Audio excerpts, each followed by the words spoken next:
Buenas noches con todos, me presento, soy Diana, asesora académica de la empresa Visitur. En esta oportunidad tengo el agrado de ser la moderadora para esta clase de primeros auxilios. Somos Visitur, una empresa peruana que surge ante la necesidad de generar competencias técnicas mediante la impartición de conocimientos a personas del sector universitario y profesionalizante a nivel nacional en áreas como administración y gestión de empresas, seguridad, marketing digital y talento humano, aplicando normas y reglamentos nacionales e internacionales.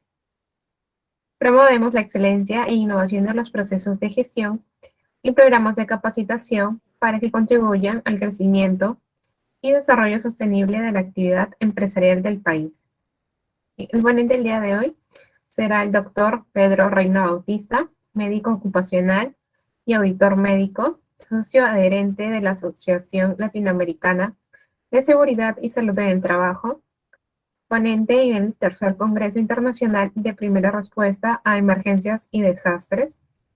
Cuenta con una experiencia laboral de 8 años en salud ocupacional, encargado de la vigilancia médica en empresas como Hipermercados Totus, Nestlé Británico, Adidas Perú y Corporación Lindley, entre otras.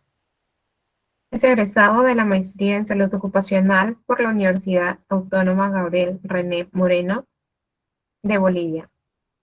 Diplomado en Salud, también cuenta con un diplomado en Salud y Seguridad en el Trabajo por la Universidad Nacional San Luis Gonzaga. También Auditoría Médica por la Universidad Nacional San Luis Gonzaga.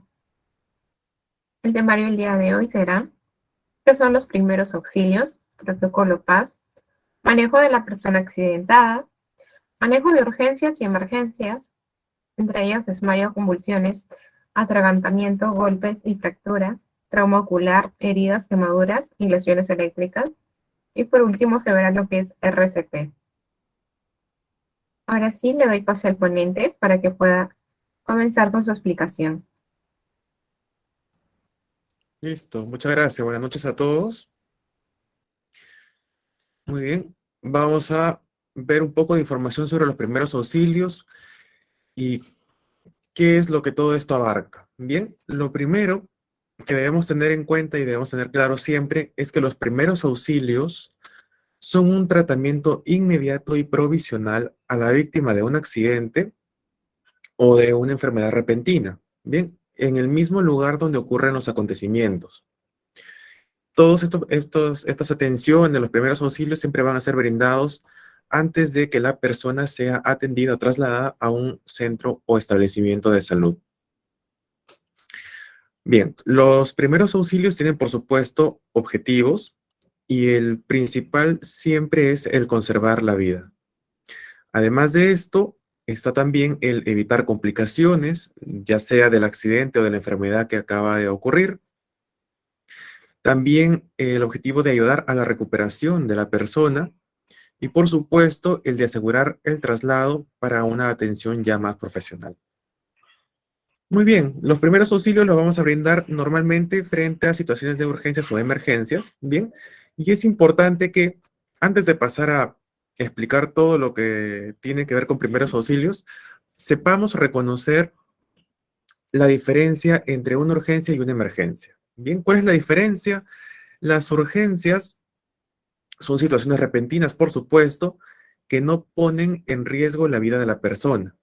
¿Qué significa esto? Que la persona, si bien puede requerir una atención médica, también puede ser posible que espere durante un tiempo razonable hasta recibir ese tipo de atención. En algunos casos, un promedio de 2 a 3 horas.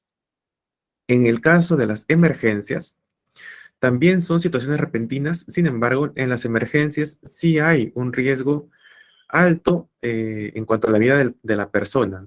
Entonces, la atención médica que deba recibir debe ser inmediata. Muy bien, aquí les voy a mostrar un video cortito sobre también las emergencias y las urgencias y cómo es que se manejan incluso en los hospitales.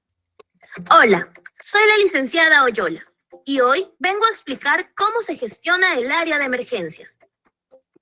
Empecemos diferenciando una emergencia de una urgencia. La emergencia es cuando la vida corre un evidente peligro, como en casos de pérdida de conocimiento, hemorragias, accidentes de tránsito, envenenamientos, entre otros. Y una urgencia requiere una atención inmediata, pero la vida no corre peligro inminente. Por ejemplo, cuando hay diarreas, contusiones, crisis leves de asma, fiebre u otros. El resto de situaciones se denominan consultas. Ahora que ya sabemos la diferencia, ¿qué casos crees que se atienden en emergencias? Exacto, solo se atienden casos de emergencias y urgencias. A diferencia de los consultorios, en emergencia se atiende por orden de gravedad. Para eso se maneja esta clasificación. Nivel 1, color rojo. Si el paciente llega para resucitación, la atención será inmediata. Nivel 2, color naranja. Si es una emergencia, el tiempo de espera será de entre 10 y 15 minutos. Nivel 3, color amarillo. Cuando se trata de una urgencia, la espera será de 60 minutos aproximadamente. Nivel 4, color verde. Cuando es una urgencia menor, la espera será no menor de 2 horas. Nivel 5, color azul. Si el caso no se considera una urgencia, se deberá esperar al menos 4 horas. Aprendamos a diferenciar estos casos para hacer un uso responsable del servicio de emergencia y así poder salvar más vidas. Entonces, vimos ya cómo más o menos se maneja también el tema de las emergencias dentro de los hospitales, ¿bien? Y esto, a propósito de esta información, creo que sí es conveniente comentarles que efectivamente, como decía en el video, ¿no? Hagamos un uso responsable de los servicios de emergencias de los hospitales a nivel nacional. ¿Qué sucede? Que muchas veces, de repente alguien a las 3, 4 de la mañana llega por emergencias diciendo, tengo tos, me estoy muriendo. ¿Y desde cuándo tiene la tos? Ya lleva una semana con tos la persona. Entonces, ¿por qué esperan, por ejemplo, ¿no? En el caso de la tos, una semana para acudir a las 3, 4 de la mañana por emergencia, si no ha habido ninguna variación? Definitivamente, si a esta persona no la atienden, lo primero que va a hacer es reclamar, ¿no? Pero, como bien hemos visto, en el área de emergencias, siempre se debe priorizar. Bien, si la vida corre peligro, si la persona puede esperar, o si de repente es un caso que podría ser incluso visto en un consultorio externo. Entonces, ¿qué sucede? Que muchas veces se congestionan los servicios de emergencia precisamente por estas situaciones. Bien, entonces ahora que ya sabemos cómo diferenciar las emergencias, las urgencias, pues podremos también hacer un uso responsable de este servicio que tenemos a nivel nacional. Muy bien. Entonces, algunos ejemplos adicionales de urgencias: los dolores abdominales leves, las deposiciones líquidas, las crisis leves de asma, golpes, faringitis, amigdalitis, o de repente alguna situación con fiebre sin compromiso, por supuesto, de las funciones vitales. En cuanto a ejemplos de emergencias, ya habíamos escuchado algunos, pero adicionalmente a ello, pues tenemos, por ejemplo, la pérdida de conocimiento, las hemorragias, la dificultad respiratoria prolongada, que puede, por supuesto, llevar a consecuencias mortales incluso, dolor intenso en la zona del pecho, convulsiones, casos de electrocución, de asfixia, caídas de altura, los accidentes de tránsito, por supuesto, y también los envenenamientos e intoxicaciones. Muy bien, entonces, ya teniendo esto claro, vayamos a la parte ya netamente de primeros auxilios. Cuando nosotros vamos a brindar primeros auxilios, debemos tener en cuenta algunas cosas antes de llevarlas a cabo. Lo primero es cómo debemos actuar frente a una situación de este tipo. Lo ideal es que siempre tomemos un tiempo y nos detengamos a evaluar la situación. ¿Para qué? Para preguntarnos qué pasó, cómo pasó y qué más podría pasar. Bien, para darnos una idea global de toda la situación alrededor nuestro. También debemos recordar que la propia seguridad es importante antes de que brindemos ayuda a alguien más. ¿De acuerdo? ¿A qué me refiero con esto? A que no debemos exponernos innecesariamente ante el peligro. Tengamos en cuenta que un socorrista muerto, por supuesto, no ayuda. De hecho, la persona podría convertirse en una víctima más de esta situación. Entonces, para poder actuar correctamente, debemos tener en cuenta siempre nuestro protocolo PAS. Bien, este protocolo significa, bueno, de acuerdo a lo que podemos ver aquí, lo primero, P de proteger, y bien les mencionaba hace un momentito, determinar la seguridad del escenario, bien, evaluar la situación.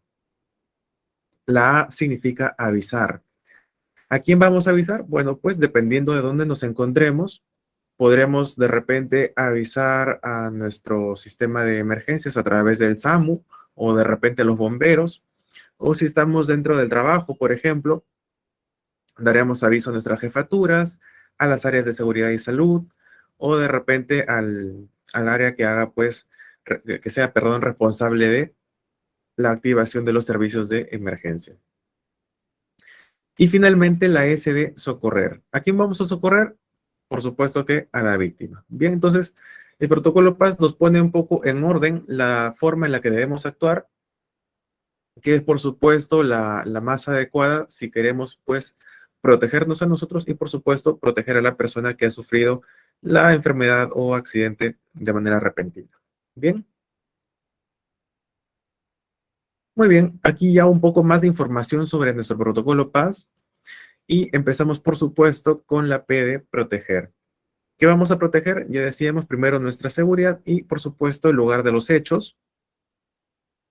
Y bien, entonces, ¿qué significa? Que aquí lo que debemos hacer es alejar el peligro en medida de lo posible antes que movilizar el accidentado. Bien, especialmente si no sabemos qué cosa es lo que ha ocurrido.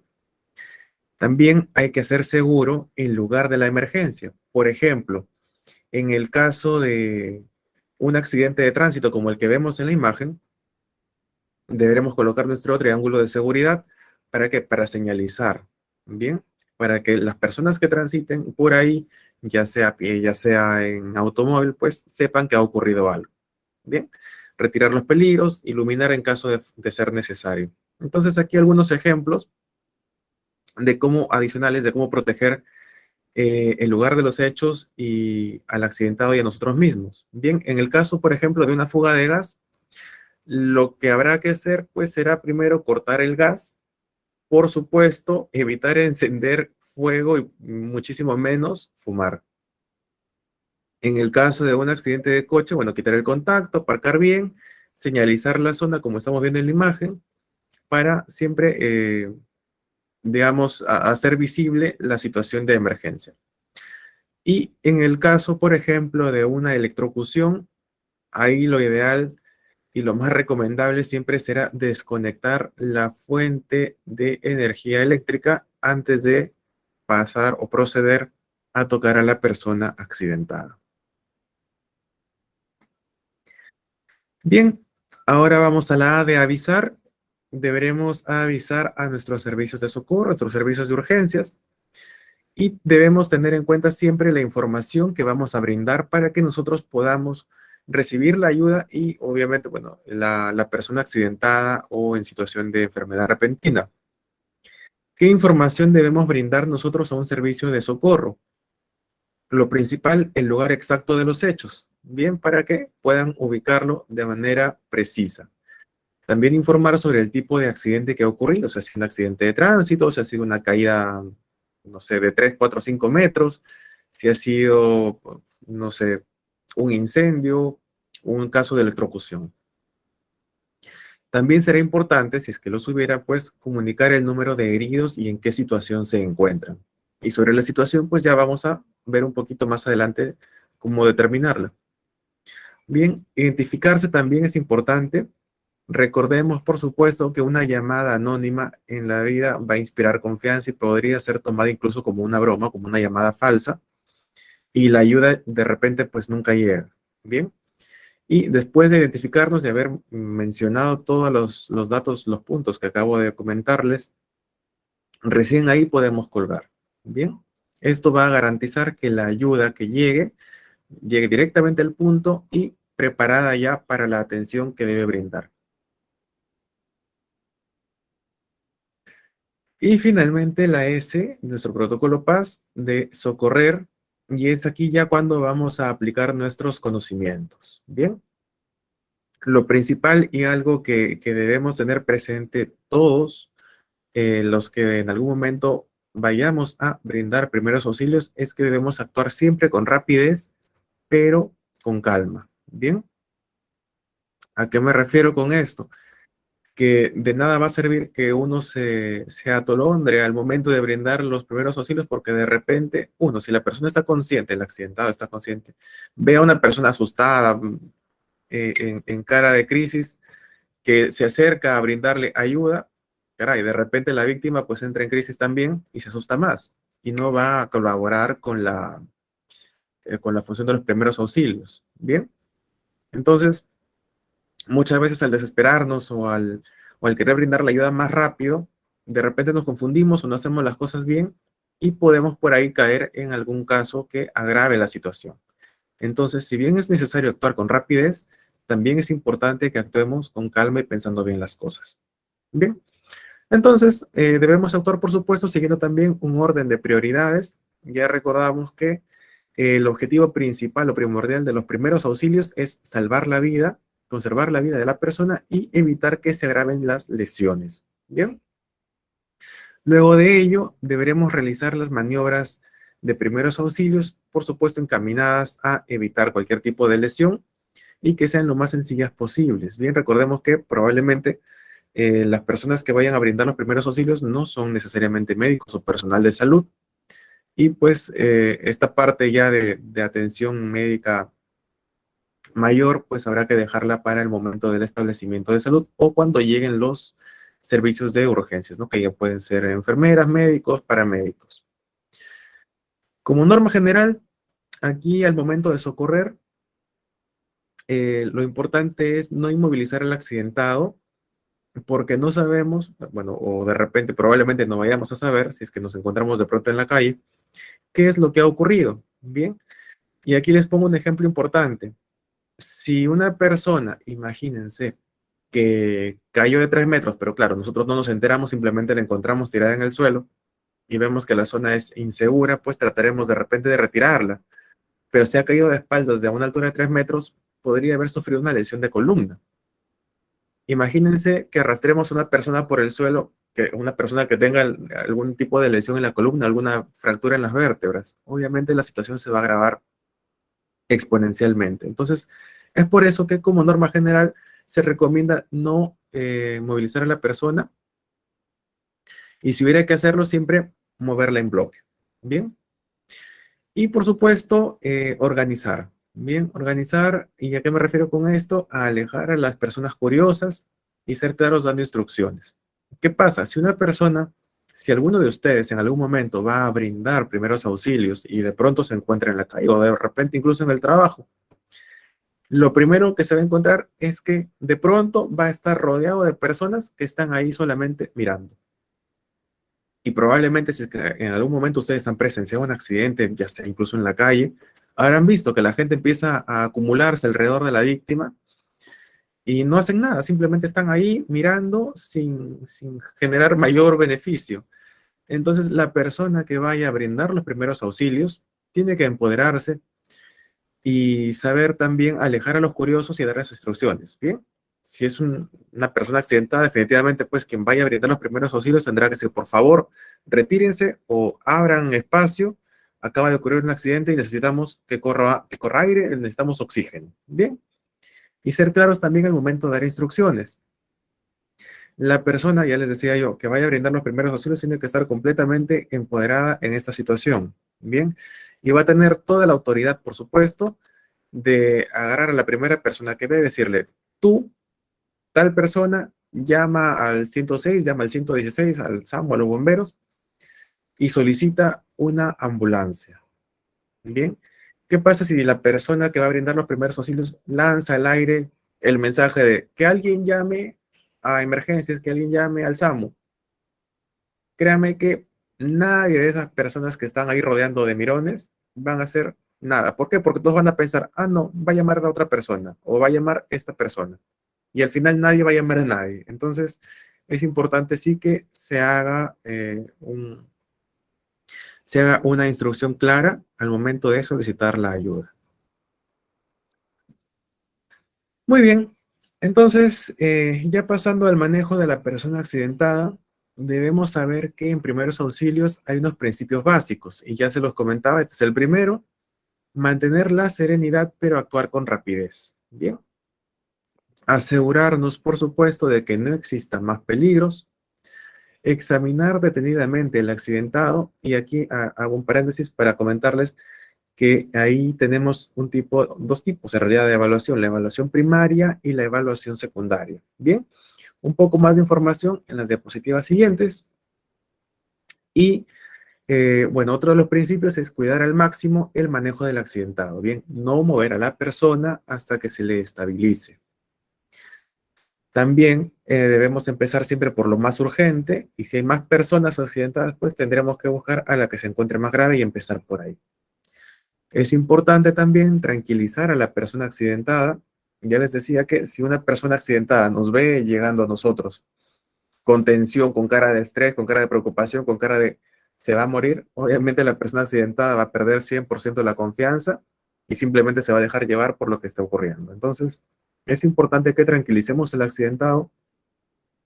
Si de repente yo veo a una persona que ha sufrido un accidente o que necesita atención de primeros auxilios, pues me acercaré y le diré: bueno, hola, soy el doctor Pedro Reina, yo le voy a brindar ayuda, yo le voy a brindar los primeros auxilios, necesito que esté tranquilo y que colabore.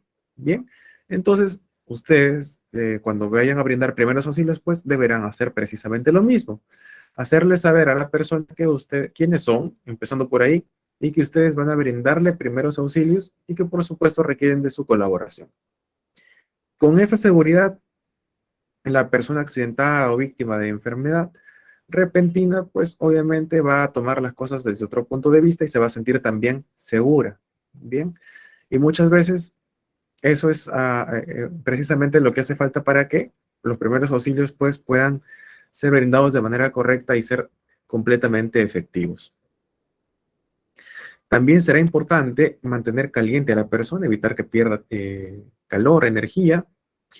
Poner a la persona en la postura lateral de seguridad cuando sea necesario, ya veremos también qué es esto. Procurar, por supuesto, la atención médica lo antes posible. No dejar actuar a los curiosos y a la gente que quiera meter la mano por ahí, que muchas veces ni siquiera sabe qué cosa hacer. No darle de comer ni de beber a la persona porque no sabemos qué ha ocurrido, podríamos agravar la situación. Por supuesto, evitar también dar cualquier tipo de medicamentos. Y no abandonar al herido hasta que llegue la ayuda. Bien, entonces estos son nuestros principios básicos en primeros auxilios.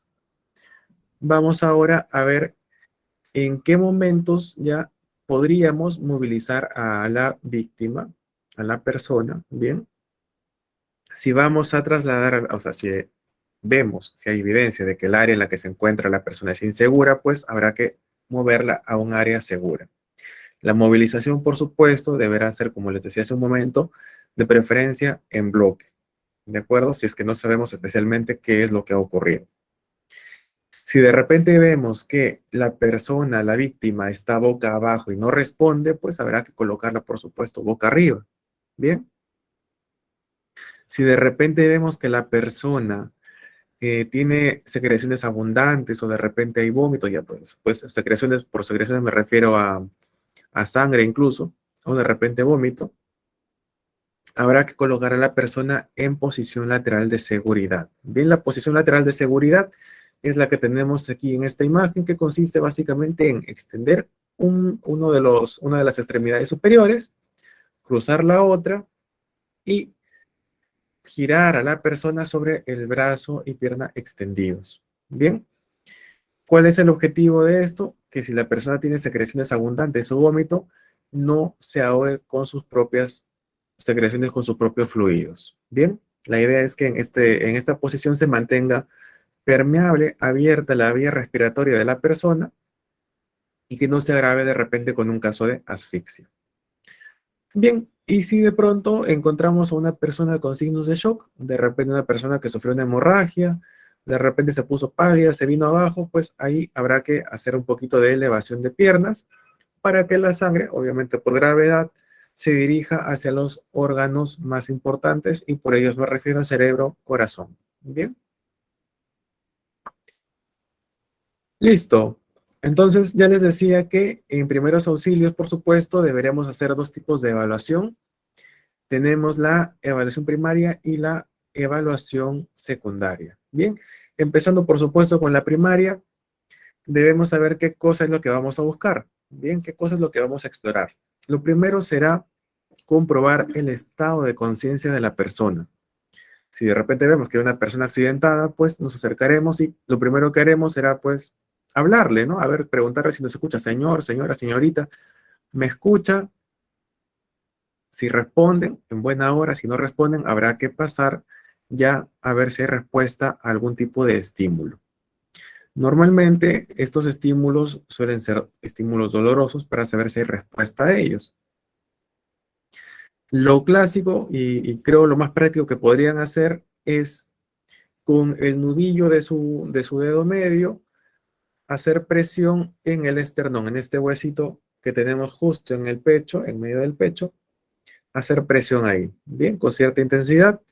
Créanme, duele bastante, así que si la persona está consciente, por lo menos tiene un grado de conciencia moderado, va a sentir ese estímulo doloroso y va a reaccionar. De repente no hablará, de repente no se quejará, pero a lo mejor tal vez se mueve. Bien, que ya es también una respuesta. Otra forma de comprobar un estímulo doloroso es a través de pellizco en los pezones. Bien. Luego de esto, deberemos comprobar la respiración de la persona. La mejor forma de comprobar la respiración, por supuesto, será ver si hay movimiento en el tórax o de repente en el abdomen, si se eleva. Bien, entonces eso ya es un indicador de que la persona está respirando. Listo, muy bien. Les estaba comentando, ¿no? Que primero exploramos conciencia, luego comprobamos la respiración de la persona, de la víctima, y luego de ello, pues pasamos a comprobar el pulso, los latidos, a ver si la persona todavía tiene pulso. Entonces, muchas veces las personas que ya tienen un poquito más de experiencia, de repente pueden comprobar el pulso radial o cubital, que normalmente se toma en la muñeca, pero la forma más fácil y más acertada en caso de una emergencia, en caso de un accidente, será buscar el pulso carotidio, tal cual ven en la imagen, con dos deditos, vamos aquí al costado de la tráquea, aquí tenemos un pequeño espacio, presionamos ahí. Si gustan, pueden hacerlo en este momento ahí desde donde nos estén mirando.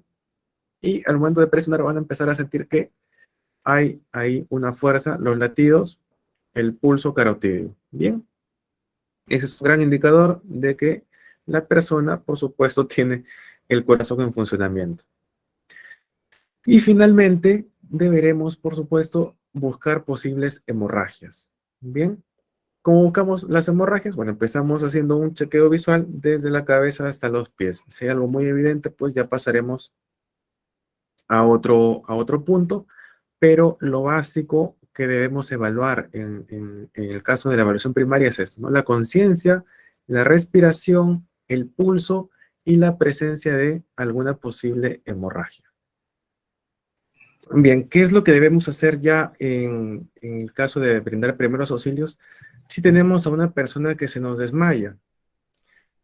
Aquí lo ideal será pues recostar o sentar a la persona siempre y cuando, ya les decía, que no haya sospecha de lesión en la columna. Luego procederemos a elevar un poco las piernas de la persona, asegurarnos también de aflojar un poco la ropa, que muchas veces la ropa que es muy ajustada puede generar un problema circulatorio, interrumpir la circulación o enlentecerla durante un periodo de tiempo y generar precisamente los desmayos. Bien, y ya luego de esto, pues verificaremos los signos vitales y todo lo que hemos revisado hace un momento. Ahora, en el caso, por ejemplo, de la pérdida de conocimiento, para ir más o menos en la misma línea, si la persona lesionada está consciente, respira y no existe un traumatismo evidente, se le colocará en la posición lateral de seguridad. Bien, como les mencionaba, esto ayuda a prevenir las posibles consecuencias de un vómito o de repente algún tipo de sangrado que pueda obstruir las vías respiratorias. Y bien, en el caso de las convulsiones, ¿qué debemos hacer si una persona convulsiona y nosotros estamos ahí presentes? Bien, lo primero es no tratar de sostener a la víctima durante las convulsiones. Normalmente eso no ayuda. Una persona que empieza a convulsionar es preferible que se encuentre acostada y no estar tocándola, ¿no? Definitivamente. No darle golpes en la cara o en la espalda intentando hacer que la persona reaccione porque no va a funcionar bien. El proceso de la convulsión es como una descarga eléctrica de nuestro sistema nervioso y hacemos un cortocircuito brevemente, bien, y hasta que no pase este impulso, lamentablemente pues ningún golpe ni en la cara ni en la espalda va a hacer ninguna diferencia. De hecho, podría agravar la situación o podríamos lesionar a la víctima, bien. También es importante que aflojemos un poquito las prendas de vestir de la persona, bien, con la finalidad de que la circulación sanguínea se mantenga. Si de repente tenemos la posibilidad, no es 100% recomendable, pero preferible esto siempre dejarlo a la parte de atención médica, si es que se tuviera presente. Tratar de evitar o prevenir cualquier tipo de lesión en la lengua, especialmente con el uso de repente de una cucharita o de algún paño entre los dientes, siempre que haya la posibilidad. Si no, no hacerlo, porque las personas que están sufriendo un episodio convulsivo tienden a ajustar bastante los dientes, la mandíbula, y si nosotros forzamos, podemos también lesionar. Bien. Y al finalizar la crisis, será importante también trasladar a la persona, a la víctima de la convulsión, a un lugar confortable y dejar a la persona dormir y descansar. Bien. ¿Qué pasa cuando una persona convulsiona? Muchas veces, y esto es algo importante que deben saber, relaja también los esfínteres. Bien. Normalmente cuando ya pasó la convulsión. ¿A qué me refiero con esto? Que las personas que acaban de sufrir un episodio convulsivo podrían también, luego de este, mm, orinarse encima o de repente pues hacer las deposiciones en ese momento. Obviamente es algo involuntario, así que es importante que ustedes conozcan este dato para que estén preparados. Bien, ahora no con eso les digo que si saben que la persona se va a orinar encima, pues la van a dejar ahí. No, obviamente hay que tener pues la madurez mental y el tino para poder brindar la ayuda a una persona en esta situación, que por supuesto la va a necesitar. Bien. Listo. Luego tenemos otra situación importante, bastante común, de hecho, los atragantamientos. Bien, entonces, frente a un atragantamiento, lo que vamos a hacer para que la persona, la víctima, salga de este cuadro, será pues la compresión abdominal o conocida también como maniobra de Heimlich. Bien, entonces les voy a mostrar en este video ya una forma más didáctica de realizar esta maniobra de compresión abdominal para que ustedes también tengan la oportunidad de ponerla en práctica si es que fuera necesario. Por favor, su atención. Ahí va. El atragantamiento es una situación grave que pone en riesgo la vida y que requiere actuar en forma inmediata. Frecuentemente ocurre cuando un alimento queda atrapado en la vía aérea y bloquea la respiración. En estos casos, la persona no puede hablar ni toser o se lleva las manos al cuello. ¿Qué hacer? Preguntar: ¿te estás ahogando? Si la persona asiente, abrázala por detrás alrededor de la cintura. Haz un puño con una mano y envuélvela con la otra. Colócalas entre las costillas y el ombligo. Presiona hacia adentro y arriba, fuerte y rápido. Repite hasta que expulse el cuerpo extraño. Si la víctima pierde el conocimiento, se debe iniciar la reanimación cardiopulmonar. Esta maniobra se aplica para adultos y niños mayores de 1 año. Siempre acude a un servicio de urgencia para evaluar al paciente. Muy bien. Entonces, vimos que ya en realidad la maniobra de compresión abdominal es bastante sencilla. Sin embargo, de acuerdo a las características de repente de la víctima, va a requerir un poquito más de repente, esfuerzo por parte de nosotros que vayamos a brindar los primeros auxilios. Bien. Y por supuesto, será importantísimo que una vez que consigamos sacar a la persona del cuadro de atragantamiento, aún así, a pesar de que ya haya pasado esa situación, pues nos dirijamos a un servicio de urgencias para que la persona sea evaluada de manera integral y podamos descartar así también cualquier daño adicional que pueda haber ocurrido. Bien. Listo. Otra situación frecuente, muy frecuente, por supuesto, que puede ocurrirle a cualquier persona son los traumatismos, ya sean golpes o de repente fracturas también, como de hecho me ocurrió a mí. Entonces, aquí lo básico, lo que debemos hacer, por supuesto, es en el caso de un traumatismo o fractura, controlar las hemorragias externas si es que las hubiera. De repente, si dudamos de la existencia de una fractura, por ejemplo, si vemos, ¿no?, que la persona se golpeó, no sé, la pierna, como vemos en esta imagen, pero de repente pues no vemos nada, no tenemos nada evidente que nos diga efectivamente hay una fractura, bueno, actuemos como si hubiera una fractura. Bien, a veces en estas situaciones es, entre comillas, más importante exagerar y ser más cuidadosos y precavidos antes que minimizar la situación y generar lesiones adicionales. Es importante también que inmovilicemos la zona lesionada de manera adecuada. Ya les voy a mostrar cómo. Si de repente hay algún tipo de traumatismo o fractura en las manos, en medida que el tiempo nos lo permita, pues quitar anillos de los dedos si es que las manos han sufrido algún tipo de traumatismo, con la finalidad de que no generen ningún tipo de atrapamiento, porque a veces una persona que de pronto tiene anillos puestos y se fractura un dedo o se genera un esguince en alguno de los dedos, obviamente el anillo no va a salir y ese anillo lo que va a hacer es generar compresión alrededor de la base del dedo y va a generar pues una inflamación terrible, el dedito se va a hinchar y si no se actúa de manera rápida, obviamente en el peor de los casos la persona podría llegar a perder el dedo, ¿no? Entonces la idea es que se retiren los anillos lo más pronto posible.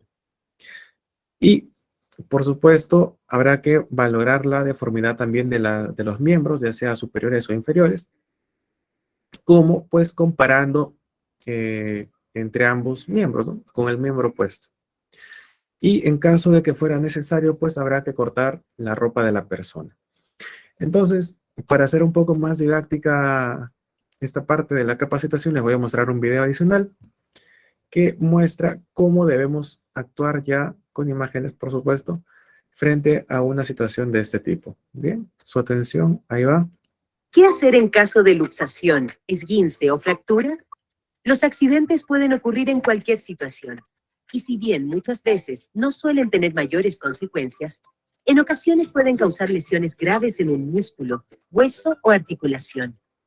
Revisa algunas recomendaciones sobre qué hacer frente a un accidente. Luxación. Lesión de una articulación en la que los extremos de dos o más huesos se salen de sus posiciones normales. Esguince. Lesión que afecta tendones y ligamentos de una articulación. Fractura. Pérdida de la continuidad de un hueso. Puede ser expuesta cuando sale el hueso y deja una herida en la piel. Produce deformación y mucho dolor.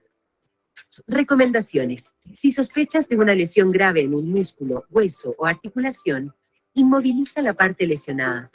Puede haber una herida, cambio de coloración en la piel, sangramiento o deformidad. Para inmovilizar, usa tablas, periódicos enrollados o cartón como férulas. Estas deben ser rígidas. El largo de las férulas debe sobrepasar la articulación por encima y debajo de la lesión. Cubre con gasa estéril en caso de existir heridas. No manipules, ya que puede haber una fractura expuesta. Amarra con tiras de tela, corbatas, pañuelos, cinturones o vendas. Usa tela o venda suave para poner entre el miembro fracturado y la férula. La inmovilización no debe cubrir la lesión, para observar durante el traslado. Inmoviliza la extremidad sin cambiar su posición. Luego, mantener en alto. Si la lesión es en la extremidad inferior, No retirar el zapato para evitar movimientos innecesarios. Si la lesión es en una extremidad superior, retirar anillos y pulseras antes de que se produzca inflamación de la zona. No realizar masaje ni aplicar pomadas. Calmar el dolor con frío local con una bolsa de hielo o cold pad envuelto en una toalla. No colocar el hielo directo sobre la piel. Cuando no esté seguro de cuál es la lesión, se debe tratar como si fuera una fractura. Traslada a un servicio de urgencia manteniendo la inmovilización y la extremidad en alto. Intenta conocer si la persona tiene alguna enfermedad, alergia o usa medicamentos y entrega la información al recibir la atención profesional. Muy bien, entonces ya vimos qué es lo que debemos hacer en caso de algún traumatismo, lesión tipo esguince o de repente alguna fractura. Bien, por supuesto habrá que utilizar cualquier tipo de tabla o cartones como han visto ya en el video, siempre que estemos pues fuera de repente de nuestro ambiente de trabajo, ¿no? Porque muchas veces dentro de las empresas o incluso dentro de nuestras propias casas, contamos a veces pues con un maletín de primeros auxilios y por supuesto parte de los instrumentos o insumos que deberíamos tener dentro de nuestro maletín de primeros auxilios están ahí pues las férulas. Bien, las férulas son las que van a ayudar a mantener y a inmovilizar cualquier zona lesionada. Bien, sin hacer uso por supuesto de correas o de trapos o cosas similares. Muy bien. Ahora, otra situación a la que nos podríamos enfrentar y que suele ser algo bastante común son los traumatismos oculares. Bien, tenemos ahí, por supuesto, dos situaciones. La primera está relacionada a contusiones o golpes. Puede suceder en cualquier sitio, puede suceder en el trabajo, puede suceder en la calle, puede ser que de repente la pieza de una máquina impacta en el ojo de alguien. Si es fuera del trabajo, de repente imagínense, ¿no? Alguien estaba jugando por ahí fútbol y le cae un pelotazo en el ojo a alguien, ¿no? O algo similar. Entonces, golpes en el ojo, sí, son graves en algunos casos. ¿Y qué es lo que debemos hacer ahí? Pues cubrir los ojos sin presionarlos. ¿Con qué los vamos a cubrir? De preferencia, como vemos en la imagen, con una gasita y fijar la gasa con esparadrapo. Bien, si no, será con un paño limpio. Evitar aplicar cualquier tipo de pomada. Recordemos que los ojos son órganos muy delicados y, por supuesto, pueden ser lesionados con muchísima facilidad. Y luego de esto, trasladar a la persona a un establecimiento de salud para que sea evaluada ya con mayor profundidad. Ahora, en el caso, por ejemplo, de lesiones con cáusticos o de repente algún tipo de quemadura, sí será recomendable aquí hacer un lavado con agua durante 15 a 20 minutos.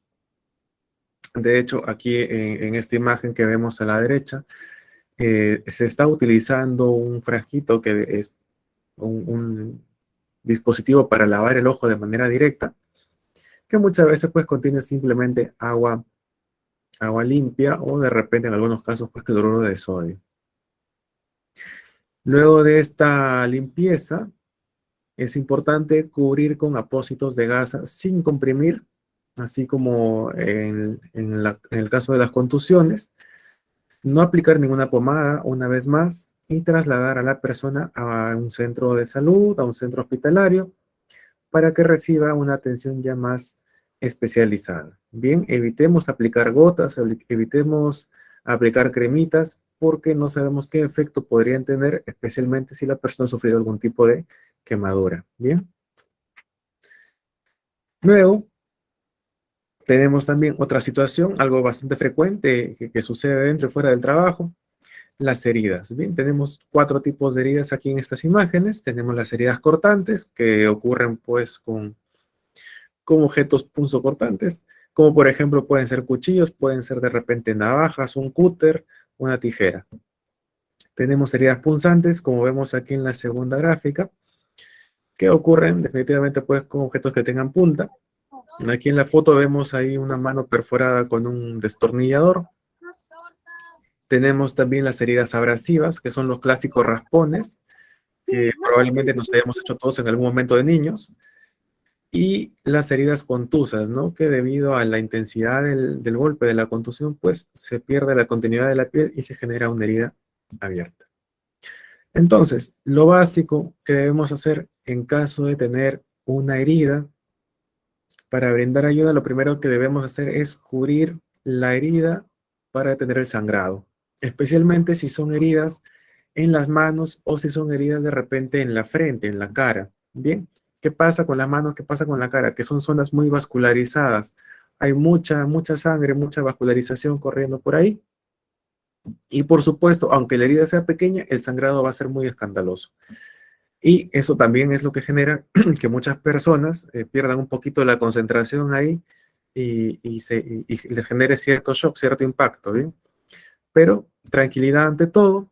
Lo primero que vamos a hacer es cubrir la zona de sangrado y hacer presión durante unos 3 a 5 minutos, ¿bien?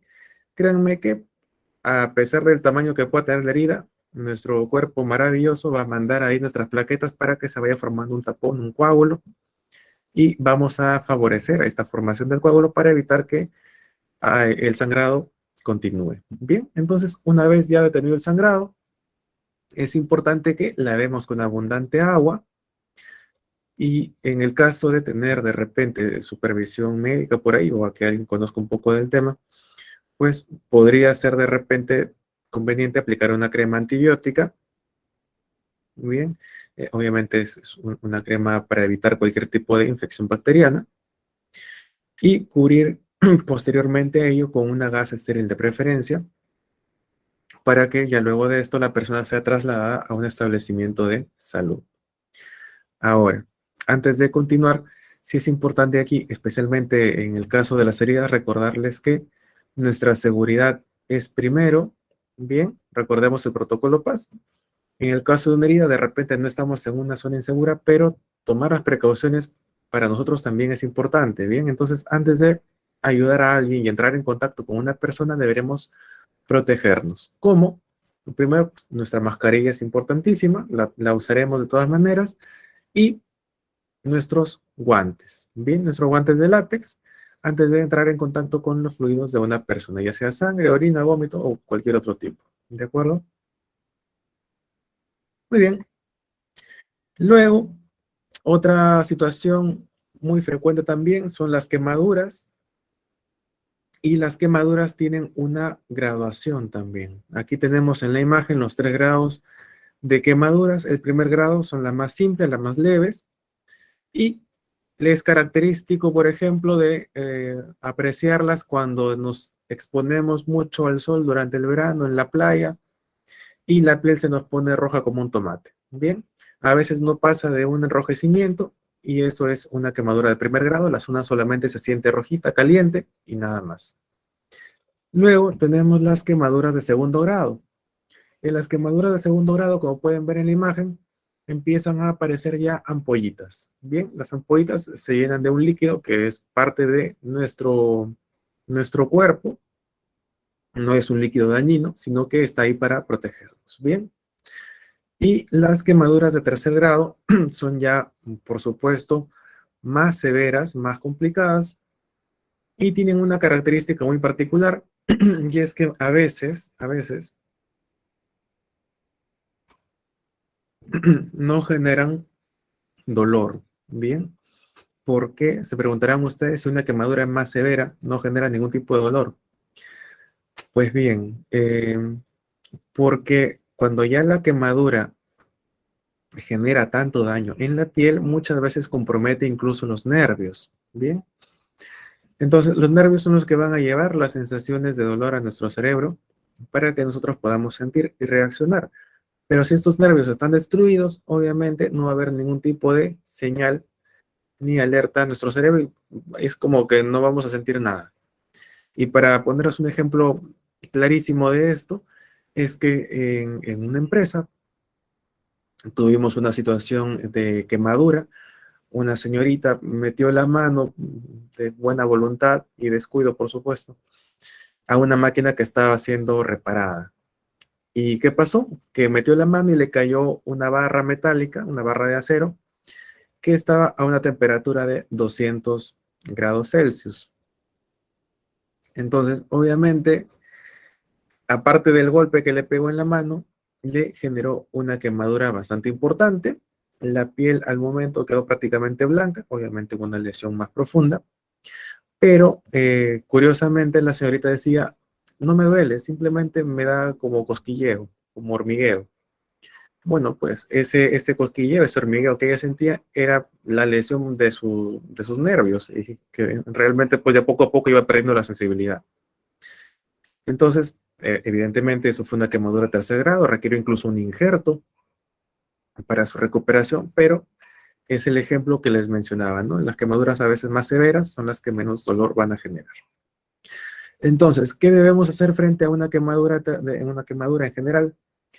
En el caso de que sean de primer grado, por ejemplo, enfriarlas con agua hasta que el dolor, la sensación de quemazón, calme. Si de repente es una persona que se ha quemado con fuego, pues habrá que quitar la ropa quemada siempre y cuando no esté pegada a la piel. Si estuviera pegada y notamos la tirantez ahí, pues preferible no hacer nada más y esperar a que la persona sea derivada a un establecimiento de salud. ¿Qué pasa si arrancamos la ropa que está pegada a la piel? Nos llevamos también la piel y la lesión va a ser tremenda.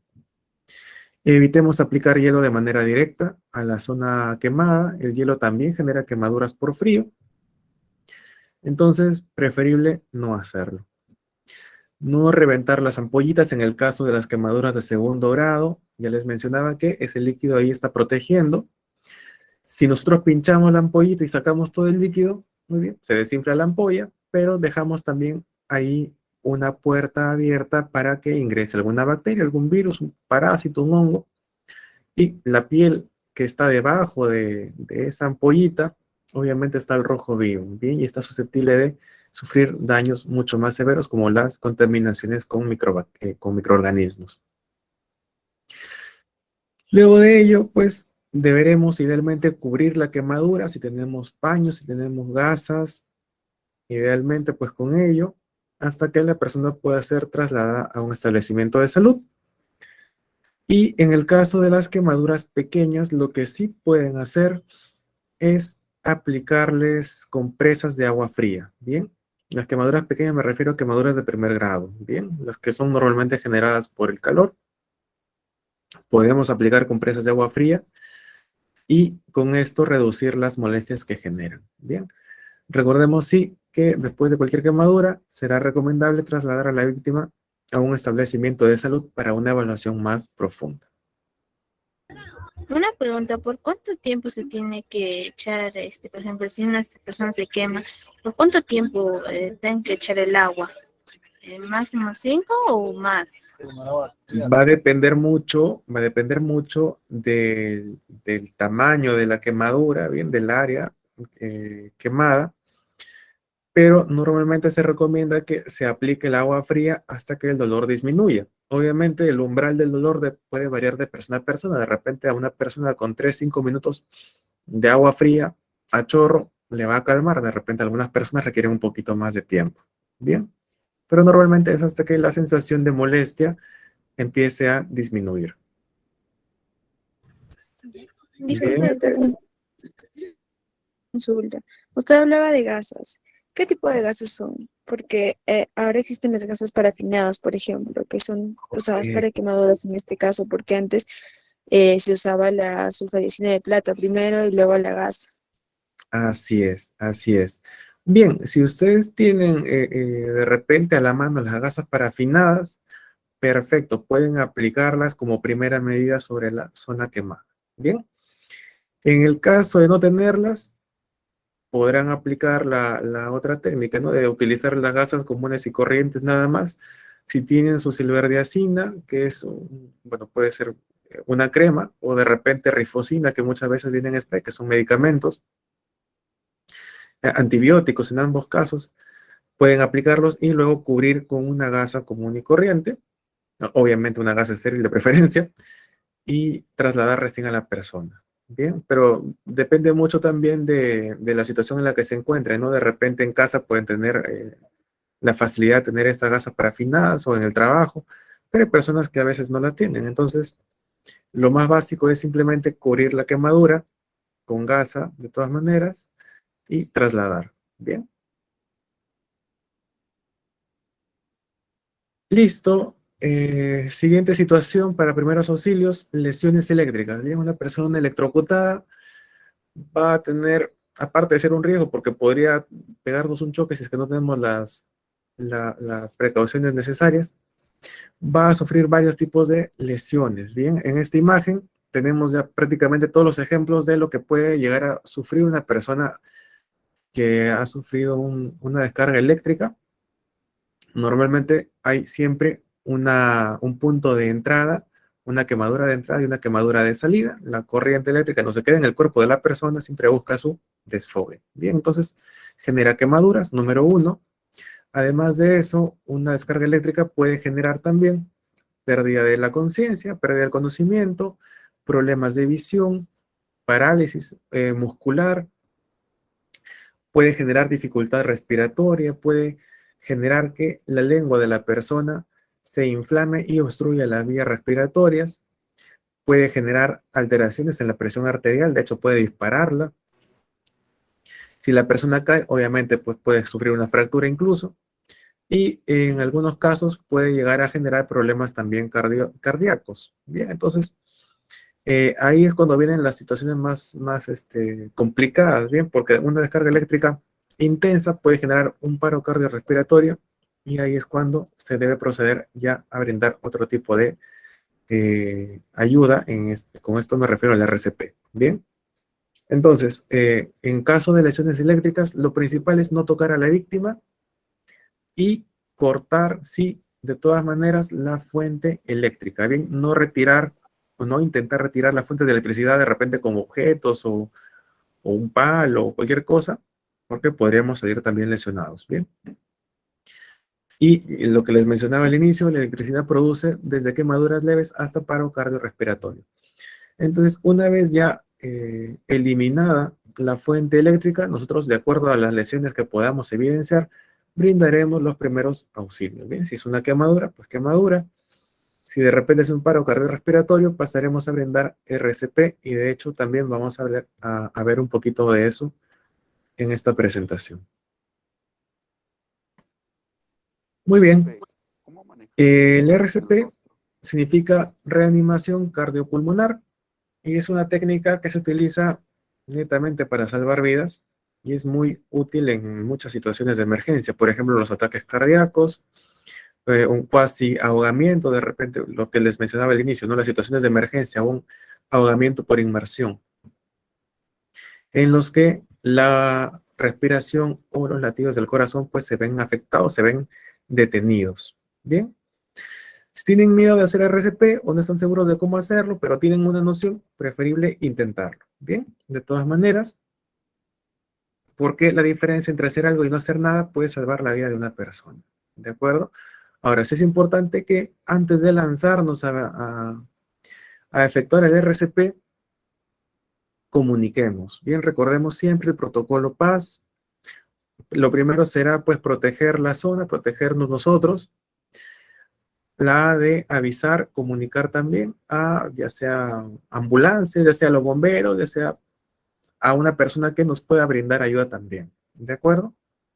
Y recién brindar los primeros auxilios. Hacer RCP es bastante cansado y créanme que después de 5 o 10 minutos de estar haciendo RCP, no van a querer hacer más, porque se requiere bastante esfuerzo. Entonces, imagínense, si ustedes se cansan de hacer RCP, la víctima queda ahí y no llegamos a brindar la ayuda que de repente en ese momento requería. Bien. Entonces, pasamos ya aquí a este video para mostrarles cómo es que se hace la reanimación cardiopulmonar. Bien. Ahí va. Reanimación cardiopulmonar. En adultos, la causa más frecuente de paro cardiorrespiratorio es la fibrilación ventricular, una arritmia cardíaca que requiere de asistencia inmediata. El inicio oportuno de maniobras de RCP puede hacer la diferencia entre la vida y la muerte. ¿Reconocer un paro cardiorrespiratorio? La persona no responde cuando le hablas o tocas. El tórax no se mueve. Está flácida, fría y pálida. ¿Qué hacer? Mueve a la víctima enérgicamente. Pregunta, ¿se encuentra bien? Si no responde y no respira con normalidad, llama al servicio de emergencia, activando el altavoz de tu teléfono móvil y solicita un desfibrilador externo automático. Rápidamente, inicia las compresiones torácicas. Coloca el talón de una mano en el centro del tórax y apoya la otra mano con los dedos entrelazados. Inclínate hacia adelante con los codos completamente extendidos. Aplica 30 compresiones a una frecuencia de 100 a 120 por minuto, con una profundidad de al menos 5 centímetros. Deja que el tórax regrese a su posición entre compresiones sin despegar las manos del paciente. Sí, se ve el video. Se deben aplicar las ventilaciones. Coloca tu boca sobre la boca de la víctima y cierra su nariz con los dedos. Mantén la cabeza extendida y el mentón elevado. Aplica 2 ventilaciones de 1 segundo. Asegúrate que el tórax se expande cuando insuflas aire. Continúa hasta completar 5 ciclos de 30 compresiones por 2 ventilaciones. Si hay otro reanimador, se debe intercambiar hasta que llegue el equipo avanzado. Si la persona tose o se mueve, detén las maniobras y gíralo hacia un costado, en la posición de recuperación. En niños de 1 año hasta la pubertad, las compresiones se realizan en el centro del tórax con el talón de 1 o 2 manos, dependiendo de su tamaño. En lactantes menores de 1 año, comprime el tórax con 2 dedos, bajo una línea imaginaria entre los 2 pezones. La profundidad de las compresiones es de al menos 1/3 del diámetro del tórax. Las ventilaciones se realizan cubriendo la boca y nariz del lactante. Uso del desfibrilador externo automático. La desfibrilación emite una corriente continua al corazón para que pueda retomar su ritmo eléctrico normal. Este equipo se encuentra en algunos lugares públicos. Si dispones de uno, utilízalo de manera inmediata. Incluso, antes de iniciar RCP, se debe encender y seguir las instrucciones verbales. Si no, debes iniciar RCP hasta que cuentes con uno o llegue ayuda médica especializada. Muy bien. Entonces, ya vimos aquí cómo se realiza el RCP. Ya vieron que es una actividad bastante intensa. De hecho, hay que ejercer bastante presión para poder comprimir estos 5 centímetros de profundidad que hay que ejercer en el tórax de la persona que ha sufrido de repente del paro cardiorrespiratorio. Y por supuesto, si no tenemos ayuda, alguien que nos releve cuando lleguemos a cansarnos, probablemente la maniobra de RCP no vaya a ser efectiva. Bien. Entonces, sí es importante que tengan eso presente siempre, por favor. Comuniquen, bien, comunicar, la comunicación es básica en primeros auxilios, obviamente, pues si tienen más gente a quien avisar, definitivamente. Y si no lo tuvieran, pues recuerden comunicar por lo menos a los bomberos o al SAMU, bien. Entonces, hasta aquí la presentación de primeros auxilios. No sé si de repente tienen alguna duda o alguna consulta. Buenas noches. ¿Qué tal? Hola, ¿qué tal? Buenas noches. Una consulta. Lo escuché sobre las convulsiones como tipo de epilepsia. Ajá. Bueno, en mi centro de trabajo, cuando siempre pasa, a diario pasa las personas que sufren de epilepsia, tengo por entendido que al ver la persona que se está sacudiendo, primeramente nosotros vamos y le cogemos la cabeza para que no se la golpee, porque él está moviéndose, se puede hacer una fractura en la cabeza. Y ya como le pregunté a una especialista de rescate, si hay necesidad de meterle algo en la boca, nada, mejor no, porque si se va a morir la lengua no se va a morir, sagrado, sino que hay que verle la cabeza, porque ellos también se sacuden. Y sabe que eso es una fuerza y se puede fracturar la cabeza. Nosotros siempre lo hemos puesto de costado, agarrándole la cabeza hasta que le pase sus 3 convulsiones, hasta que ya venga la unidad especializada y se le da los primeros auxilios. Ya, Eso, perfecto. claro, eso es lo que a diario veo en mi trabajo, en mi trabajo veo eso. Y también ha habido personas que han tenido atragamiento En momentos se le ha hecho la maniobra del Hemis, o si no, también hay personas que ya saben, se les orienta o se les capacita, ellos mismos se la pueden hacer en una silla también, o me equivoco, doctor. Correcto. Bien, para redondear la idea primero de las convulsiones, la convulsión es el episodio que le viene a la persona de estar sacudiéndose en ese momento, ¿no? La epilepsia ya es la enfermedad que puede cursar con o sin episodios de convulsión si es que no hay tratamiento continuo. En el caso de las convulsiones, sí, efectivamente, si la persona está en plena convulsión, podemos de repente tratar de sostener la cabeza bien, pero no forzar tampoco a que se mantenga en una sola posición porque eso también puede generar daño, bien. Lo que sí podrían hacer de repente es colocar, si tienen la facilidad, ¿no? Por supuesto, de repente una almohadilla debajo de la cabeza para evitar que la persona sí se golpee contra el suelo. ¿Bien?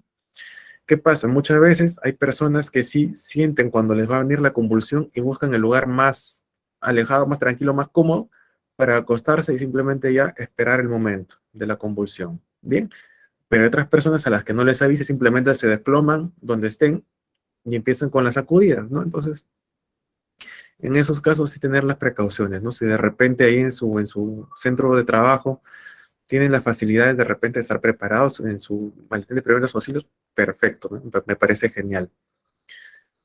Y la otra situación que me comentaba sobre los atragantamientos, si bien, claro, si estamos acompañados o si vemos que alguien se está atragantando, podemos nosotros hacer la maniobra de compresión.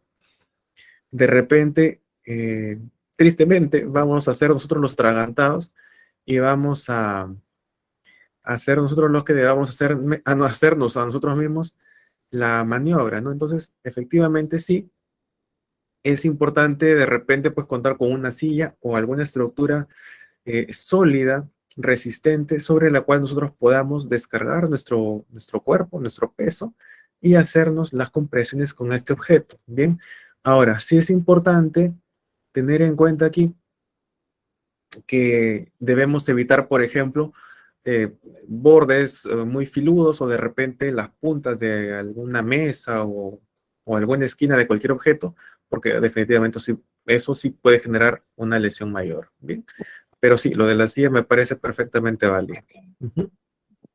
Otra consultita, siempre hay también, bueno, los hemos equivocado mucho, ¿sí? Por ejemplo, en un chifa llamaron de urgencia que una persona se estaba atragantando Ajá. y no era atragamiento, ¿cómo se llama? Parece que se había ahogado con su misma saliva o con algo que el señor se mataba y mucho le hacían la maniobra del Gemi Ujú. y no botaba y seguía el señor. En ese caso, ¿qué se puede hacer? ¿Qué se puede hacer con la persona que no puede pasar o con su Ya, ahogamiento? ¿Qué se puede hacer? veamos. ¿Qué ocurre, no? Si de repente no es un atragantamiento y la persona se ahogó con su propia saliva, que probablemente nos haya pasado a muchas personas, ¿no? De los que estamos aquí. Nuestro cuerpo, como reflejo, como medida de defensa propia, lo primero que va a hacer es intentar toser. Toser. La tos es el reflejo que nos va a ayudar a expulsar lo que sea interpuesto en nuestras vías respiratorias. Y mientras la persona pueda toser, pues muchas veces es incluso preferible dejar que la persona tosa para que el cuerpo naturalmente expulse el cuerpo extraño. Ahora, si es saliva, lo que debes hacer es, además de toser, intentar tomar la calma, porque a veces es lo primero que se pierde, y luego intentar respirar por la nariz. Bien, eso ayuda muchísimo a que la respiración se restablezca. Ahora, si ya vemos que no está surtiendo efecto la maniobra y vemos que de repente la persona sigue atragantada o de repente en el peor de los casos, ¿no? Empieza a cambiarle la coloración, empieza a ponerse medio azul, que significa, es signo clarísimo de que la persona ya está cianótica, no está corriendo el oxígeno. Ya tendríamos que haber, por supuesto, dado comunicación a un servicio de urgencias para que la persona pues reciba ayuda ya médica, ¿bien? En el peor de los casos, si una persona llegara a perder el conocimiento, tal cual lo hemos visto en el video incluso, porque no se pudo desatragantar con la maniobra de Heimlich o las compresiones, y pierde el conocimiento o cualquier situación similar, pues ahí habrá que brindar RCP. Bien, es una de las recomendaciones. Obviamente la idea es no llegar a ese punto, pero ya para que lleguemos a esto, pues tendríamos que haber comunicado de todas maneras, si estamos en el trabajo y tenemos un médico, pues nuestro médico ocupacional, o de repente nuestro enfermero ocupacional, nuestro paramédico, o de repente el servicio que brinde la atención de emergencias en estos casos, ¿no? Igual si estamos en un restaurante, ya alguien tendría que estar dando la voz de alerta, de alarma, para que llegue el servicio de atención especializado, de todas maneras. Bien, gracias. Sí, claro, con esta pregunta. ¿Había otra pregunta por ahí? Bueno, quería leer las preguntas del chat. Acá Gilson Pari pregunta, cuando tenemos un herido por bala, ¿cuál es el procedimiento? Ujú. Herido por bala. Bueno, ya una herida por arma de fuego definitivamente también tiene que ver mucho con la parte legal y le recomiendo conseguir un abogado, pero en el caso de una herida de bala, si no hay herida de salida, eso es un indicador de que, por supuesto, la bala se ha quedado dentro del cuerpo. No intentemos retirarla, por favor. Simplemente cubrir la zona, si es una herida y la herida está con hemorragia evidente, definitivamente cubrir, hacer presión será lo primero que debemos hacer y trasladar a la persona a un centro de atención médica, bien, ya sea clínica, ya sea hospital, a donde ustedes prefieran, pero evitar manipular en medida de lo posible la zona de la herida. Bien, ¿por qué? Porque la bala, aparte de generar la herida, la ruptura de la piel, genera quemaduras por dentro y puede incluso lesionar algún órgano. Bien, entonces si nosotros manipulamos algo por ahí, podríamos estar agravando la lesión y poniendo también en riesgo la vida de la persona, ¿no? Que ya bastante tiene que contener una bala en el cuerpo. Entonces, de todas maneras, cubrir y trasladar. Es lo primero que les voy a recomendar de todas maneras. Doctor, disculpe, con respecto a eso, Sí. ¿se puede aplicar un torniquete o algo haciendo presión, claro, está en la herida, en el caso de una bala? En el caso de una bala, es que hacer un torniquete va a depender mucho de la magnitud de la herida. Bien, una herida de bala, de repente, imaginen, ¿no? Pues, de pronto en la mano, bueno, tal vez cubriendo se detenga el sangrado, ¿no? Normalmente el torniquete, ¿cuándo se recomienda? Cuando el sangrado, cuando la hemorragia es profusa. Y muchas veces se realiza cuando hay amputaciones. Bien, cuando hay una amputación traumática de alguna extremidad, de alguna parte del cuerpo, obviamente el sangrado es terriblemente escandaloso y necesariamente pues se requiere un torniquete, ¿no? Pero si no, solamente cubrir haciendo presión o de repente hacer presión y envolver la zona lesionada, la zona de la herida, también es completamente válido hasta que la persona pueda ser atendida en un ambiente ya pues con todas las condiciones necesarias, ¿no? Recordemos que una herida siempre va a ser puerta abierta para que cualquier microorganismo oportunista se lance al ataque. Y definitivamente eso puede acabar tranquilamente en una infección, en una sepsis generalizada, una infección generalizada que agrave adicionalmente ya la herida, pues con fiebre, con una alteración más grave de respuesta inmunológica. Ujú. Bien, muchas gracias. Acá otra pregunta del chat es, ¿en qué momento no es posible aplicar la ventilación? Solo con presiones. Ah, ya. Bien. La técnica en el RCP son 30 compresiones y 2 respiraciones. Bien. Entonces, bueno, ahorita ya estamos bajos en la pandemia, en la cuarta ola, ya está medio pasada, creo, pero desde esta situación, desde la pandemia, pues no se recomendaba tanto brindar la respiración, las 2 respiraciones, sino simplemente continuar con las compresiones. Bien. Sin embargo, si sabemos que la persona está libre de todo, pues podemos proceder, ¿no? Si es su familiar, alguien que convive con nosotros, o si tenemos toda la voluntad de hacerlo y no tenemos ningún tipo de temor, pues se pueden lanzar a hacer sus respiraciones. 30 compresiones y 2 respiraciones. Bien, esa es la relación. Y ya vieron que, bueno, la cantidad de compresiones es bastante mayor, no son 150, 200 compresiones, así que tienen que estar ahí preparados. Sí, recuerden, al momento de brindar la respiración, en algunos casos a veces colocan un dispositivo para brindar la respiración a través de él, o de repente una gasa para evitar el contacto tan directo, y si no, bueno, pues definitivamente boca a boca, pero en cualquier caso siempre cubrir la nariz de la persona, ¿bien? ¿Para qué? Para evitar que escape el aire, número 1, y número 2, para evitar que con la fuerza de el aire que nosotros estamos dando a la persona, pues pueda salir de repente por la nariz algún tipo de fluido, bien, ya sea sangre, moco o algo similar. Bien, muchas gracias. Acá también Carlos Valores pregunta, ¿qué hacer si alguien consumió algún veneno? Ya, ¿qué hacer si alguien consumió veneno? Bien, normalmente en la parte de atrás de los venenos, depende mucho del veneno también. Si tenemos ahí el empaque, podemos revisarlo, ver qué tipo de veneno es y ver también ahí la recomendación de cuál es el antídoto.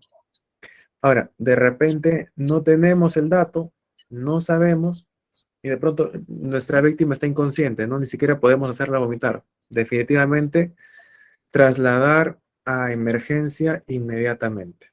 Inmediatamente. Ese es en el caso de envenenamiento.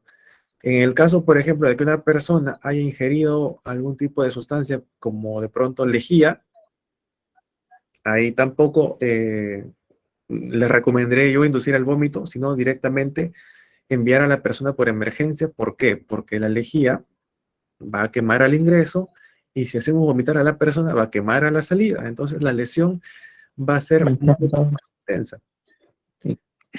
¿De acuerdo? Así que siempre a emergencia, traslado inmediato a emergencia. Ok, muchas gracias.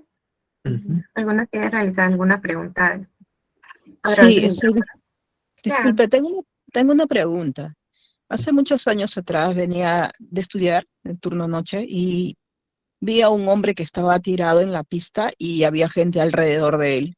Ajá. No entendía lo que estaba pasando, en realidad no sabía que había una persona ahí. Me acerqué y lo vi, Ujú. había tenido un accidente, un hombre le chocó la moto y su cuerpo voló hasta ese lugar, hasta ese sitio. Ya.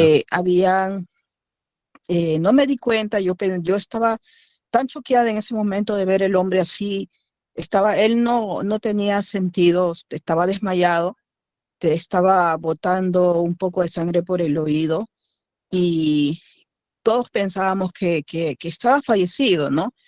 Porque estaba un carro de paramédicos, la policía, ambulancias apartes y no hacían nada, Ujú. estaban simplemente así como, no sé si estaban esperando que se muera, algo por el estilo, Mm. pero después me di cuenta de que empezó a mover un dedo y ahí como que tuvimos que poner presión para Ujú. que ellos lo apoyen, porque no parecía como que cada uno se quería tirar atrás a la responsabilidad, ¿no? De apoyarlo.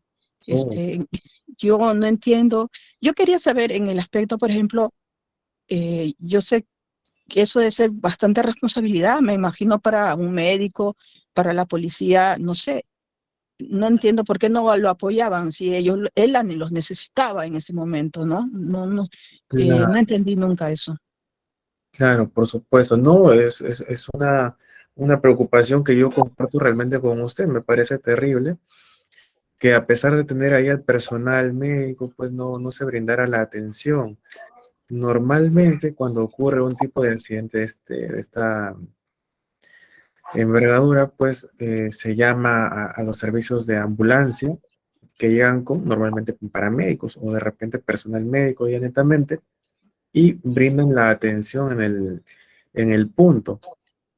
Ahora, siempre va a haber curiosos, como usted menciona, y ya se los comentaba yo también, pero Claro, ahí lo ideal habría sido que por lo menos le tomaran los signos vitales a la persona y vieran si realmente pues estaba por lo menos con pulso, ¿no? Sí. Eh, En este caso, los curiosos y yo fuimos lo que hicimos respetar la vida de ese hombre, porque ellos simplemente, cada uno estaba, los Daban las- paramédicos en su ambulancia, el policía por allá, todos querían no hacerse, lo mejor dicho, se hacían lo de la vista gorda, ¿no?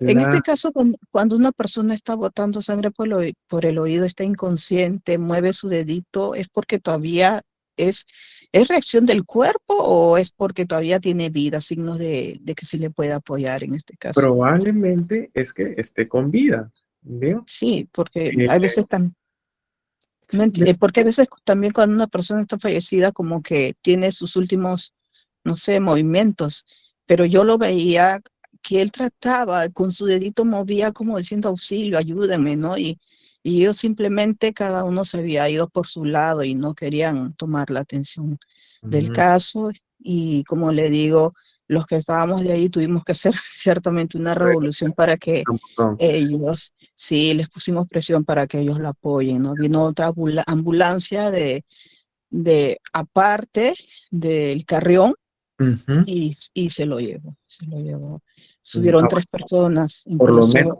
menos sí, llegó, por lo menos sí, llegó. ¿Qué pero pasa? fue por presión de la gente, porque no querían hacerlo. Claro, no, y me parece buenísimo que hayan actuado así, ¿no? En conjunto en ese momento. ¿Qué pasa si una persona accidentada en esta situación tiene a su costado personal médico con todas las herramientas para brindarle la ayuda o los primeros auxilios y no lo hace?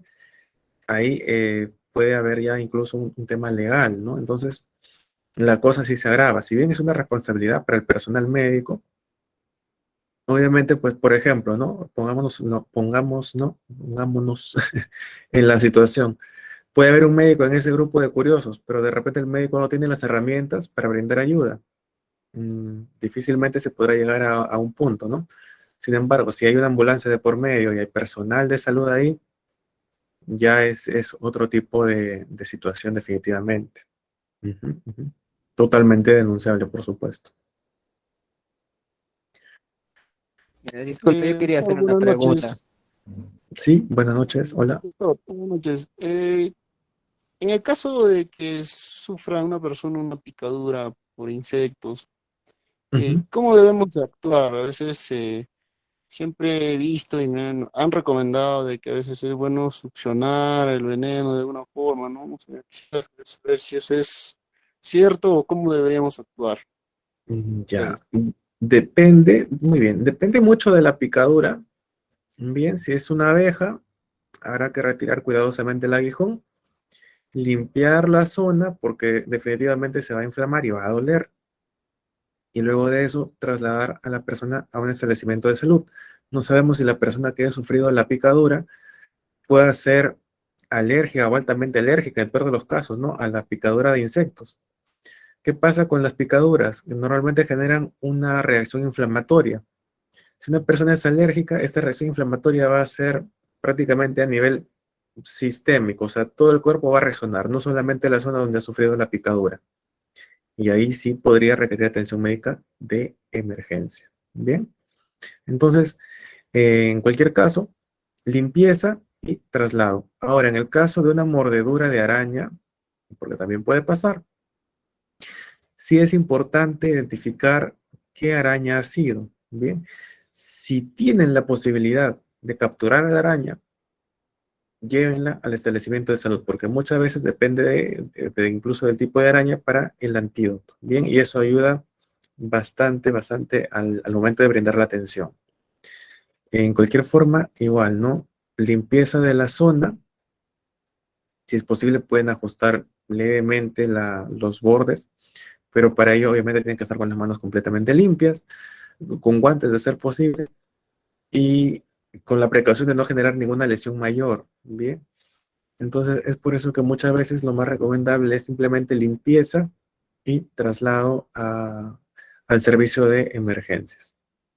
Especialmente en el caso de las picaduras de araña, ¿por qué? Porque aparte de que puede generar una reacción alérgica inflamatoria exagerada a nivel sistémico, una picadura de araña que no se trate, dependiendo de la araña, por supuesto, puede generar problemas incluso a nivel de riñones, a nivel circulatorio, o sea, son varios factores ahí involucrados y es preferible que la persona sea evaluada necesariamente por emergencias. Buenas noches. Quería hacer una pregunta. ¿Y qué se puede hacer, digamos, esto para, si digamos, si fuera por una picadura así de un alacrán, qué se debería hacer eso? Si si he sido, digamos, picado por un alacrán o alguien de mi familia ha sido picado. Ya, en realidad es la misma situación. Si hay la posibilidad, como les decía, ¿no? De capturar al agente, en este caso al arácnido, al alacrán, llevarlo para que se identifique su especie, como les decía, porque muchas veces va a depender de esto para el suero, el antídoto que le puedan brindar a la persona. Bien, pero sí es importante, obviamente, pues manipular a la persona y al agente biológico con todo el cuidado y la precaución del mundo. Bien, no nos lancemos ahí a succionar heridas porque podemos contaminar también la herida. Ya tiene el veneno ahí, podríamos contaminar de repente con bacterias también. Entonces, preferible que la atención se dé siempre en un ambiente aséptico, que normalmente pues es en los hospitales.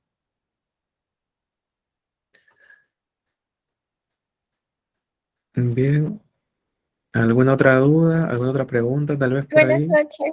Una consulta. Sí. Digamos, en el caso de que se suscite un accidente y el accidentado esté fracturado y la zona de atención médica esté alejada, digamos, el accidentado, yo estoy segura de que hay una fractura y el accidentado me dice que no aguanta el dolor, Ajá. ¿es viable darle un medicamento, digamos, un analgésico, o necesariamente tengo que esperar recién a llegar y ahí que los médicos decidan? Ya. A ver, si hay una fractura y la persona está que se muere de dolor y ustedes saben que no es alérgica, 100% seguros que no tiene alergia a nada, ningún medicamento, podrían brindar algún analgésico por vía oral. Ojo, por vía oral. Sin embargo, rara vez un analgésico por vía oral va a calmar el dolor de una fractura. Normalmente, cuando hay fracturas, la medicación suele ser por vía parenteral, o sea, ampolla, inyección directamente.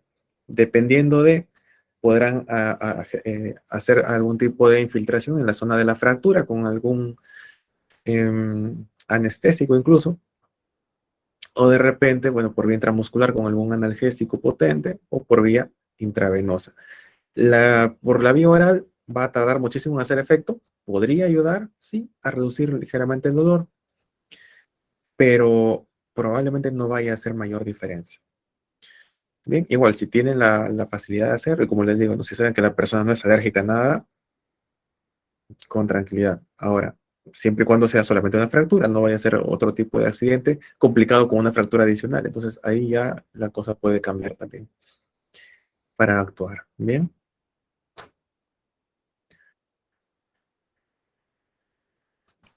Bien, Buenas noches. Hola, buenas noches. Buenas noches. Disculpe. Una consulta. Eh, Hace un año y medio llevé una charla en un cuerpo de bomberos y más que todo me llamó la atención en el tema de cortaduras cuando hay hemorragia. Nos recomendaron que en caso hay una hemorragia y no tengamos a la mano una gas, un trapo, y haya un niño o una señora con un niño pequeño y haya una, bueno, yo creo que varias damas llevan por emergencia, llevan en su cartera una toalla higiénica o la mamá lleva un pañal. En el caso de cortaduras o hemorragia, nos dijeron el caso de que no tengamos una gasa a la mano, podríamos utilizar como opósito un pañal o una toalla higiénica por Una ser toalla muy higiénica. absorbente Ujú. para poder facilitar y controlar la hemorragia. Ya, sí, correcto. Si no tienen una gasa a la mano, sí, y tienen de repente una toallita higiénica, o de repente un pañal limpio, espero. Sí, definitivamente pueden utilizarlo para cubrir hemorragia, pero siempre recuerden que al momento de cubrir la zona de sangrado tienen que ejercer presión, ¿bien? Porque nada va a servir que le pongan, así le pongan una gasa encima, si no ejercen presión, la sangre va a seguir saliendo, la gasa se va a humedecer y no va a servir de nada. Lo mismo puede ocurrir con los otros materiales que me está comentando. Entonces, indistintamente del material que utilicemos para cubrir la herida, es importante que ejerzamos siempre presión en la zona de sangrado. Bien, eso es lo que va a contribuir a que el sangrado se detenga con más rapidez. Pero sí, está bien, es válido, así es. Muchas gracias también al doctor por habernos brindado sus conocimientos el día de hoy. Listo, muchas gracias por la oportunidad. Hasta la próxima. Hasta luego. Gracias, gracias. Hasta Muchas gracias, doctor. Muchas gracias. Hasta luego.